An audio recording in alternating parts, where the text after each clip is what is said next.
I have shared several barbecue ribs recipe over the last 3 years.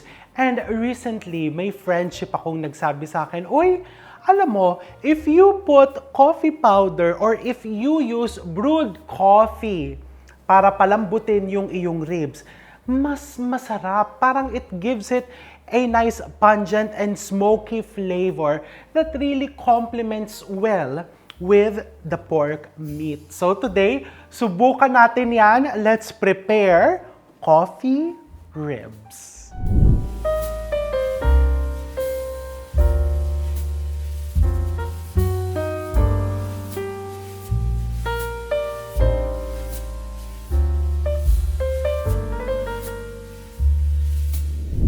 So, syempre, ang gagamitin ko pa din is may basic barbecue ribs recipe. But you're going to notice, lalagyan ko yan ng instant coffee powder and cocoa powder. Tung water, pwede din kung may tira kang brewed coffee from your breakfast, pwede din yun ang gamitin mo. So, first, I have here my baby back ribs na binili namin sa grocery store. Okay, this is very nice. You want to look for ribs na merong layers of fat para talagang moist yung kakalabasan. And since yung kaserola ko is hindi ganong, ayan, medyo babaliko siya, hahatiin ko na ngayon yung ribs. Diba? So kung anong size ng kaserola ang meron ka, if you have my Chef RV all-purpose pot, pwede rin ito. Pero mukhang kakapusin kasi I'm doing 3 kilos. Well, you can always cut the recipe. Pwedeng kalahati lang yung gawin mo. Pero kasi ako, I always prepare, ito na, 3 kilos para hindi po sayang sa gas. Kasi syempre, papalambutin mo to ng matagal-tagal. And then this one, I'm going to arrange into my preheated na palatumpan ko. Mainit na, teka. Since mainit na, lalagyan ko na ng tubig. Ayan, put the water, and then pababa na ganyan para manuot doon sa laman yung flavorings na ilalagay ko. Ayan, ipila natin dyan, pababa para manuot lahat ng mga flavorings na ilalagay. And as we put it, ilagay na natin. Meron ako ditong minced garlic. This is brown sugar. Later sa sauce, we will add more. This is banana ketchup. Nako, yan, kakamayin ko na kasi total yan, isi-shake ko din yan. Kukulo po yan. This is soy sauce. And I'm putting ginger just for the nice oriental flavor. For added smokiness, you put curry powder. This is paprika. And this is black pepper, lots of black pepper. This is my cocoa powder. Maglagay ka ng cocoa powder. Ang inspiration ko naman, the original recipe na shinare sa akin ng friendship ko is just, you use brewed coffee or put instant coffee powder. And when I was reading some cookbooks, di ba yung Mexican mole, they normally braise the chicken in parang cocoa, cacao, and it's so good, di ba? And it gives the chicken a very nice caramelized color. So, para ma-improve din yung kulay ng ating ribs. And then, we put the instant coffee powder.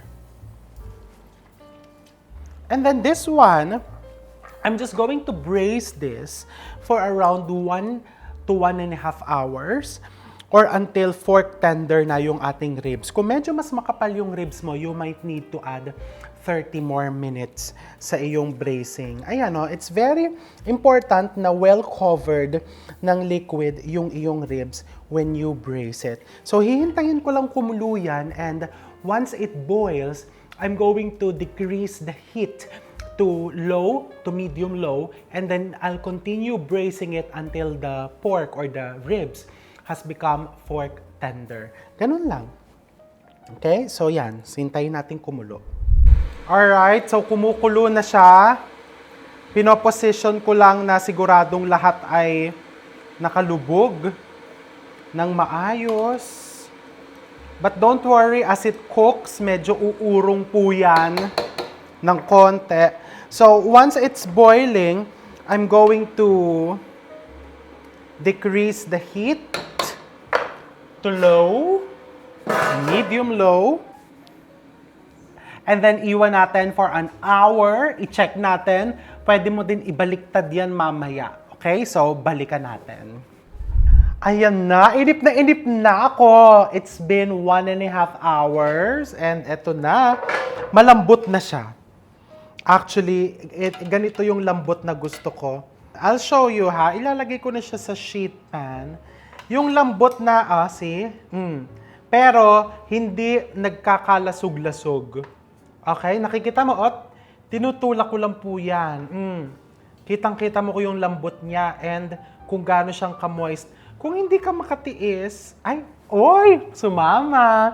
Sumama ng kusa. Hindi ko pinilit, ha? Oh my God. Ang lambot.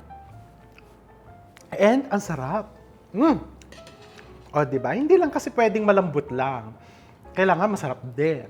Hindi naman pwedeng masarap lang. Kailangan malambot din. Ang promise ko dito sa recipe na to, optional na lang if you want to sear it kung gusto mong i-broil. Pero even without broiling it,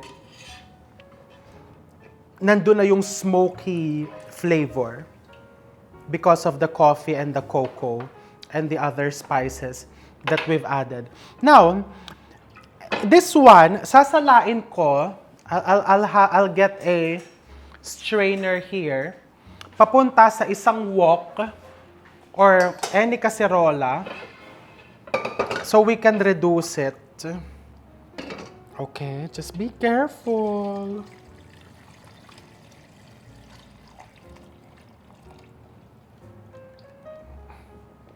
Okay. So this one, we're going to reduce it until it becomes thick. But you might need to add some honey, brown sugar, tomato ketchup. But let me try it first. Kung kailangan pang dagdagan ng pampatamis. It's so good. Pero lalagyan ko pa ng konting brown sugar. Let's get brown sugar. And then, you can add more coffee powder if you want. But what I'm going to put is a little bit of cinnamon. Yung coffee, okay na ako kasi baka hindi makatulog. But you can add more. Pwede ka maglagay ng more coffee powder. What I'm putting is brown sugar.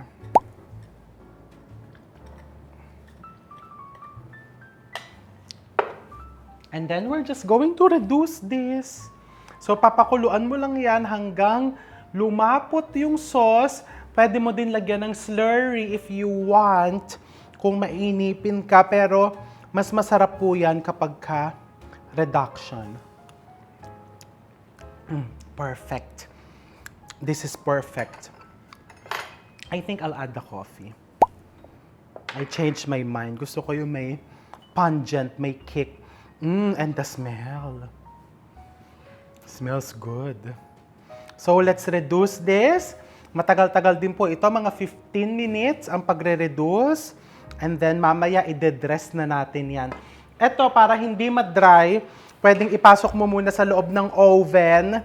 Papasok ko muna dito sa loob ng oven. Patay po yung oven, ha? Para lang hindi po siya mag-dry. Or pwede din naman takpan mo lang ng foil. Pero, mas malapit po kasi ko dito sa oven kaysa dun sa foil. So, ipapasok ko na lang. Okay? And then, reduce ito. And then, see you in a bit. Alright, so this has been reducing here. Nakita mo nangangalahati na. Pero, naubusan ako ng pasensya. So, this is slurry just to thicken it a bit. Para lang lumapot-lapot yung barbecue sauce. And then, I'm just going to put a splash of maple syrup para talagang holiday flavor. Just a splash. Kasi it has to be thick enough that it will coat the ribs. Okay? Kapag kulang pa sa lapot, dagdag ka pa ng konting slurry.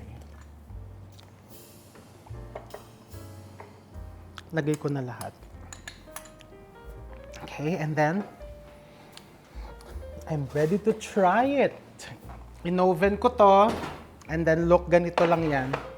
Pwede mong i-broil, pero ako, titikman ko na siya ng ganyan. Ito nga, oh. So tender. Ayan, pwede mo na siyang buhusang ganyan.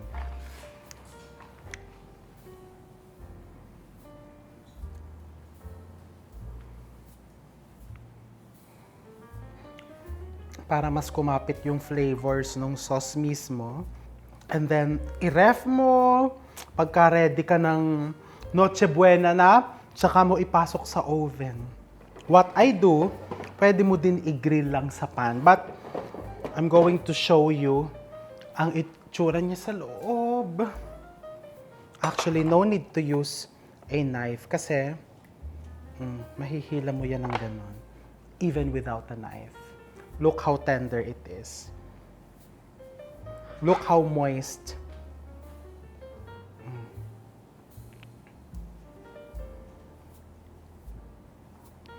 That's why it's very important na yung pipiliin mong ribs, meron ding fats maski papano. Now, I'll try it. Tikman natin. Pag po kinain talaga ang ribs, well, at least ako nakakamay po. Tatanggalin ko yung excess fat.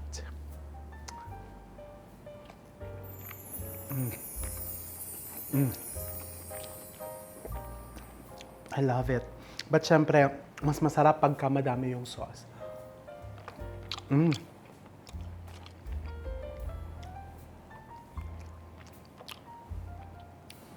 I love how tender it is, pero nga yung hindi nagkakalasog-lasog.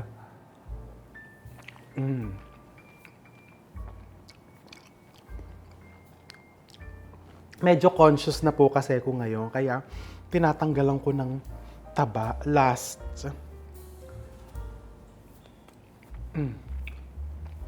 It's super duper good. The chocolate and the coffee added a unique bitterness, kakaibang flavor profile, and of course, a nicer color to your ribs. So, give it a try para mapabongga ka at ang iyong mga bisita, ang iyong family this holiday season. I'm going to see you all soon.